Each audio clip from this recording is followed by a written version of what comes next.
अस्सलाम वालेकुम, welcome back to देसी जर्मनिस्ट यूट्यूब चैनल। तो कैसे हैं आप सब लोग। आज हमारा super intensive B1 German course का लेसन नंबर 25 है और उसका पार्ट सेकंड है। हमने कनेक्टर्स शुरू किए हैं जो कि जर्मन लैंग्वेज के बहुत ही इम्पोर्टेंट टॉपिक्स में से एक है। अब पहले हमने ज़ीरो पोजीशन कनेक्टर्स किए हैं, यानी कि जो सेंटेंसेस के अंदर जिनकी वजह से कोई चेंज नहीं होती। आज इसका हम सेकंड पार्ट करने जा रहे हैं। अब ये जो टॉपिक है ये आप लोगों ने, मैं दोबारा कह रहा हूँ कि बहुत ही इंपॉर्टेंट टॉपिक है, तो ये जो भी कनेक्टर्स हैं ये आप लोग अच्छे से ज़रूर याद करिएगा। अभी जो सेकंड पार्ट है कनेक्टर्स का, ये हम इनको हाउप्ज़ार्ट्स कनेक्टोरन कहते हैं। यानी कि अब मैं इनको बताता हूँ, अब मैं आपको बताता हूँ कि इनको हम हाउप्ज़ार्ट्स कनेक्टर्स क्यों कहते हैं। तो चलिए स्टार्ट करते हैं। हाउप्ज़ार्ट्स कनेक्टोरन ऐसे कनेक्टर्स या ऐसे वर्ड को हम कहते हैं जो जुमला, जो दो सेंटेंसेस को आपस में जोड़ने के लिए यूज़ होता है, लेकिन इसका सेंटेंस स्ट्रक्चर पहले वालों से डिफरेंट है। वो डिफरेंट क्या है अभी देखें ज़रा। इसका मैंने सेंटेंस स्ट्रक्चर जो है मेंशन किया हुआ है। फर्स्ट नंबर पे हाउप्ज़ार्ट्स भी मेन क्लॉज को ही कहते हैं, इनका जो भी हो वो आएगा। उसके बाद कनेक्टर, इनमें से हम कोई भी यूज़ करेंगे। हमने लिखे हुए हैं कि कौन कौन से टू हाउप्ज़ार्ट्स कनेक्टर्स हैं। B1 के लिए इनफ हैं ये। अब दूसरे नंबर पे हम सेंटेंस को जोड़ने के लिए हम अगला जो सेंटेंस होता है सेकंड वाला, उसके शुरू में कनेक्टर लगाएंगे। इनमें से कोई भी हम यूज़ करें, और वर्ब जो है इसके फ़ौरन बाद आएगा। अब इस कनेक्टर के बाद नोमिनेटिव नहीं आएगा, जैसे हमने पीछे ज़ीरो पोजीशन वाले देखे थे। फर्स्ट नंबर पे हम यूज़ करेंगे हाउप्ज़ार्ट्स या मेन क्लॉज जो भी होगा। दूसरे नंबर पे हम कनेक्टर ऐड करेंगे और उसके फ़ौरन बाद हमने वर्ब को लिखना है, यानी कि इसके बाद नोमिनेटिव नहीं आएगा बल्कि इसके बाद वर्ब आएगा। और लास्ट थर्ड नंबर पे नोमिनेटिव चला जाएगा। अब अगर ज़ीरो पोजीशन वाला होता तो हम पहले कनेक्टर के बाद नोमिनेटिव लिखते फिर वर्ब लिखते। अब ये क्योंकि ज़ीरो पोजीशन वाला तो है नहीं, पोजीशन इसकी काउंट होती है, तो फर्स्ट नंबर पे अगर कोई भी कनेक्टर आ गया है तो सेकंड पे वर्ब आएगा।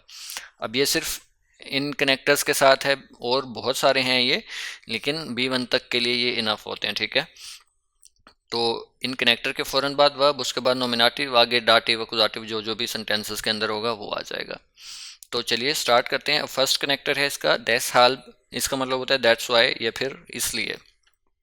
अब इसकी एग्जांपल करते हैं हम कोई भी। मैं कहता हूँ कि उसने बहुत मेहनत की, इसलिए वो पास हो गया, ठीक है। एयर हार्ट गे आर्बाइटेड, यानी कि उसने मेहनत से काम किया या उसने हार्ड वर्किंग की, इसलिए वो पास हो गया। अब दैट्स वाई जो है इसका इसकी ट्रांसलेशन जो जर्मन लैंग्वेज के अंदर है वो है डेसहाल्ब। तो हम यूज़ करेंगे डेसहाल्ब। अब ये कनेक्टर हो गया। अब इसके फ़ौरन बाद वर्ब आएगा, नोमिनेटिव नहीं आएगा, इसलिए वो पास हो गया। डेसहाल्ब हार्ट एयर डी प्रूफुंग बेस्टांडन। अब देखें, हमने डेसहाल्ब जो है ये कनेक्टर यूज़ किया है। मैं इनको साथ हाईलाइट करता रहता हूँ। अब ये हमने कनेक्टर यूज़ किया, इसके फ़ौरन बाद जो कॉन्जुगेशन वाला वर्ब है, ये क्योंकि प्रेजेंट परफेक्ट का सेंटेंस है कि वो पास किया या कर चुका है, तो यहाँ पे भी हार्ट और पार्टिसिप्स वाई है, यहाँ पे भी हार्ट और पार्टिसिप्स वाई है। बेस्टेन होता है पास करना, हमने यहाँ पे लगा दिया बेस्टांडन, ठीक है। डेसहाल्ब हार्ट एयर डिप्रूफुंग बेस्टांडन। तो हमने बेस्टांडन को लास्ट में ही रखा। जो भी हमने कनेक्टर यूज़ किया उसके फ़ौरन बाद वर्ब, और नोमिनेटिव चला गया वर्ब के बाद, ठीक है। अब अगर ज़ीरो पोजीशन वाले होते तो डेसहाल्ब के बाद ए होता फिर हार्ट होता, लेकिन डेसहाल्ब ज़ीरो पोजीशन वाला नहीं है, तो इसलिए ये रूल इस पे लागू नहीं होगा। अब उसके बाद है ट्रोट्सडेम, या फिर उसके बावजूद। अब ट्रोट्सडेम या उसके बावजूद के लिए हम करते हैं कि बारिश हो रही है, उसके बावजूद हम वॉक पे जा रहे हैं, ठीक है। हम कहते हैं S regnet trotzdem gehen wir spazieren।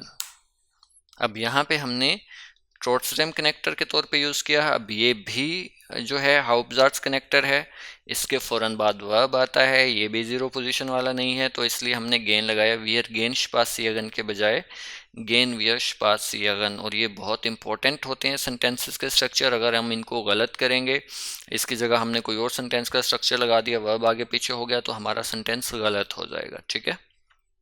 अब उसके बाद है दाहिर, या इसको हम इंग्लिश में हेंस कहते हैं, या फिर लिहाजा। अब हम कहते हैं कि तेज़ बारिश हो रही है, इसलिए लिहाजा मैं घर पर ही रहूँगा, लिहाजा। अब ये इसलिए से मिलता जुलता है, लेकिन थोड़ा सा चेंज है, वो होता है इसलिए या दैट्स वाई। और ये हम हेंस इंग्लिश में अगर आप लोग इसको याद रखें तो हम कहते हैं S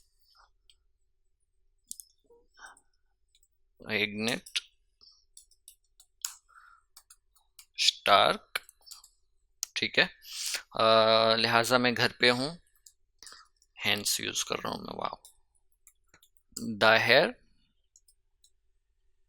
bleibe ich zu Hause। अब यहाँ पे हमने दाहिर यूज किया, इसके बाद जो हमने ब्लाइबन वर्ब है वो भी सेकंड नंबर पे ही लगाया, यानी कि इसके फौरन बाद। तो ये भी हाउसवर्ड्स कनेक्टोरन में से है, तो लिहाजा इसकी पोजीशन भी वर्ब की कनेक्टर के फौरन बाद आएगी।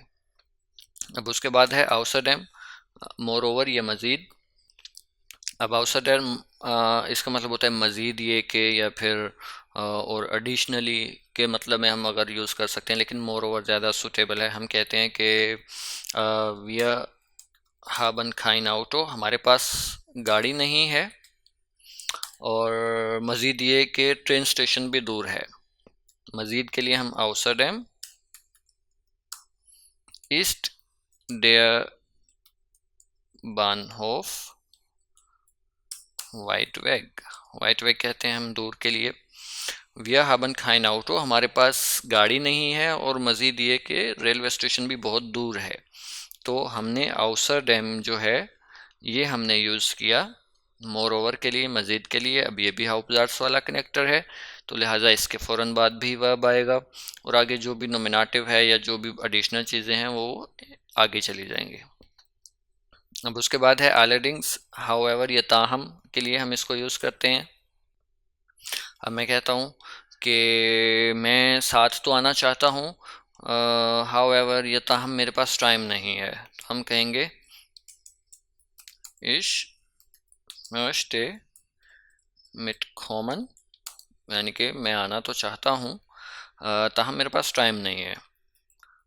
allerdings habe ich keine Zeit, adjective endings हमने पढ़ी हैं, जिसका आर्टिकल भी नोमिनेटिव अकुजाटिव में या डी होता है, तो उसके लिए हम एडजेक्टिव जो भी यूज़ करें उसके साथ हमने ए भी ऐड करना होता है, यानी कि खाइन के बजाय खाइने बोलेंगे हम इसको।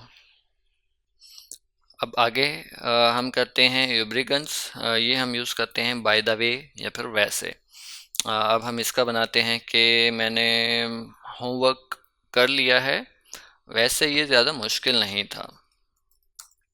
Ich habe die Hausaufgabe gemacht। Übrigens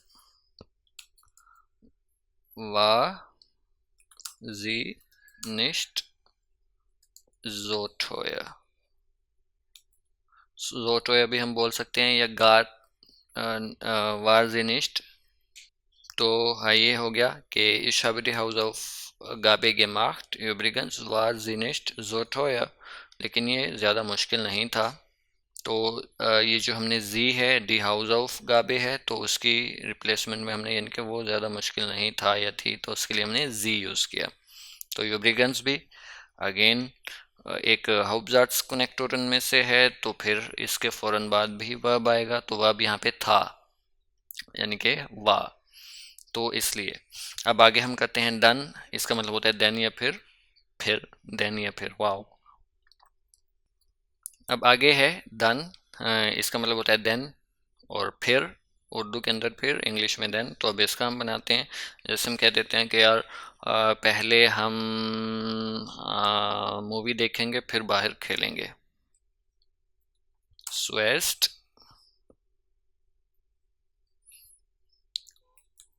sehen wir einen Film, dann बाहर खेलेंगे, spielen wir draußen। अब यहाँ पे हम कह रहे हैं zuerst sehen wir einen Film, dann spielen wir draußen, उसके बाद या फिर then यानी कि फिर हम बाहर खेलेंगे। तो अब यहाँ पे हमने then की ट्रांसलेशन यूज़ की है। then ये भी अगेन हाउपजार्ड्स कनेक्टोरन में से है, तो इसलिए इसका भी सेंटेंस स्ट्रक्चर सेम रहेगा। अब जो दानाख है ये हम करते हैं यानी कि किसी एक काम के करने के बाद कोई दूसरा काम करना, यानी कि आफ्टरवर्ड्स या उसके बाद। अब मैं कहता हूँ कि मैंने नाश्ता किया, उसके बाद मैं काम पर गया, ठीक है, तो हम कहेंगे ich habe gefrühstückt,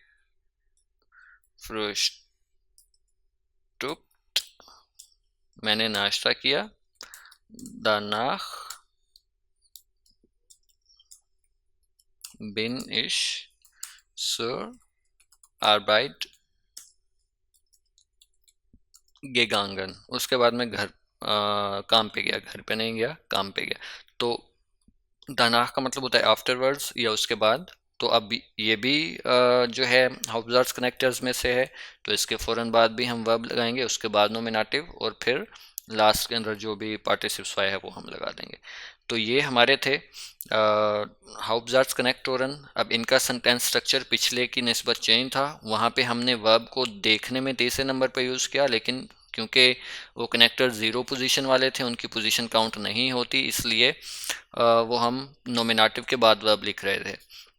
लेकिन यहाँ इनकी पोजीशन काउंट होती है, तो इसलिए वर्ब को तो हमेशा दूसरे नंबर पे आना है, तो इसलिए हमने दूसरे नंबर पे कनेक्टर के बाद फ़ौरन वर्ब को यूज़ किया, उसके बाद नोमिनेटिव। तो ये थे हमारे कुछ हाउपजार्ड्स कनेक्टोरन जो B1 के लिए आप लोगों को हर हाल में आने चाहिए। तो इंशाल्लाह इसका नेक्स्ट बनाते हैं थर्ड पार्ट, उसके अंदर एक थर्ड कैटेगरी रह गई है नेबनजार्ड्स कनेक्टोरन की। तो इंशाल्लाह मिलते हैं नेक्स्ट वीडियो में। और अगर आप भी नए देसी जर्मनिस्ट हैं, अभी तक आप लोगों ने अपने चैनल देसी जर्मनिस्ट को सब्सक्राइब नहीं किया, तो जल्दी से जल्दी करें भाई, इंतज़ार किस चीज़ का है। तो इंशाल्लाह मिलते हैं नेक्स्ट लेसन में, तब तक के लिए ख्याल रखिएगा। अल्लाह हाफ़िज़।